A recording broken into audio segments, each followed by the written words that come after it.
Olá, povo! Hoje na aula a gente vai falar um pouquinho de pronomes, personal pronouns e object pronouns. Isso daqui é uma matéria em inglês de nível bem básico, geralmente em sexto ano já se aprende os pronomes pessoais, os personal pronouns, que em inglês são I, you, he, she, it, we, you e they. I, sou eu, lembrando que sempre deve ser escrito com letra maiúscula. O primeiro you, você, e o de baixo, vocês. He, como ele, para ser humano. She, como ela, para ser humano. It, como ele ou ela, mas aquele ele e ela que não for ser humano. Um animal, uma coisa. Lembra do it, a coisa. We,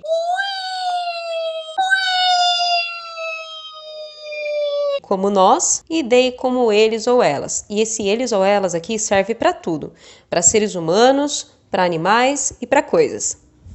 E todos esses caras aqui são os pronomes que fazem papel de sujeito na frase. E isso quer dizer que são eles que fazem a ação do verbo. Pensem num exemplo para ficar mais fácil. Ele estuda espanhol. Aquela coisinha de análise sintática bem bobinha. Quem estuda espanhol? Ele. Ele é sujeito, então, porque ele está fazendo o verbo estudar. Portanto, a tradução dessa frase para o inglês ficaria He studies Spanish. E sobre os pronomes pessoais, é isso que dá para falar por enquanto. Vamos falar agora um pouquinho dos object pronouns, que são os pronomes que fazem papel de objeto. E a melhor forma de você saber os object pronouns é lembrando dos personal pronouns, porque é através desses que a gente vai fazer a correspondência. Então vamos lá, quando eu estiver fazendo papel de objeto na frase, eu não posso usar I, eu tenho que usar me, assim como a gente também fala em português. A gente não fala, ele deu esse livro para eu, a gente fala, ele deu esse livro para mim. Pula um pouco o you. O he. He é ele, he na posição de objeto é him. She vai virar her. Pula o it. We, nós, vai virar us. Pula o you, they vai virar them. E esses que a gente pulou é pela razão de que eles são iguais em ambas as colunas. Tanto fazendo papel de sujeito como fazendo papel de objeto, eles permanecem a mesma coisa. Ou seja, menos coisa para você ter que decorar. E como já falei várias vezes, esses são os caras que fazem papel de objeto, exercem a função de objeto na frase. Agora vamos pensar em exemplo, mas vamos deixar essas duas colunas aí num cantinho. Lembrando que a primeira coluna faz papel de sujeito e a segunda faz papel de objeto. Na frase, ela conversa com ele, a gente tem que fazer a pergunta básica. Quem conversa? Ela. Ela é sujeito.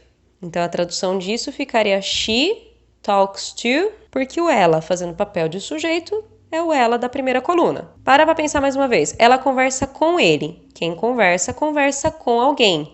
Esse ele está fazendo papel de objeto na frase. Então, nesse caso, eu não vou poder usar o he, e sim o him. A frase completa, portanto, ficaria She talks to him. E seria mais ou menos esse raciocínio para outras frases também. Por exemplo, I'm waiting for her. Estou esperando por ela. They are looking at us. Eles estão olhando para nós. We gave it to you. Nós demos isso a você. Então dá para reparar aí que tudo que está contornado de amarelinho, sujeito, primeira coluna. Tudo contornado de roxo, objeto, segunda coluna. E se a gente reparar bem nesse esquema, dá até para extrair umas regrinhas, aquelas regras para quem tem muita dificuldade em inglês. Entendam toda a matéria, mas tem o quebra-galho. Primeiro quebra-galho, então.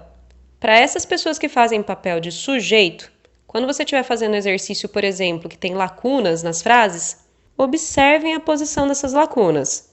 Se foi logo no início da frase, provavelmente são esses caras aqui que você vai ter que usar. Assim como se a lacuna vier logo antes de um verbo. Então, início de frase, antes de verbo, usa esses verdinhos aqui. O segundo esquema, só para quebrar galho, é se a sua lacuna é a última coisa da frase, tem lacuna ponto final, com certeza vão ter que ser esses pronomes objetos aqui. Ou se não, quando a lacuna vem depois do verbo. É a regra inversa da primeira que eu falei. E uma última regrinha que eu não comentei em momento algum antes é quando você tem uma lacuna depois do óbvio. Depois de óbvio, que significa de, eu sou obrigada a utilizar pronome objeto. E é isso. Com esse vídeo dá para entender quem faz papel de sujeito, quem faz papel de objeto e quais são as regrinhas para quem tem muita dificuldade ainda assim conseguir se virar.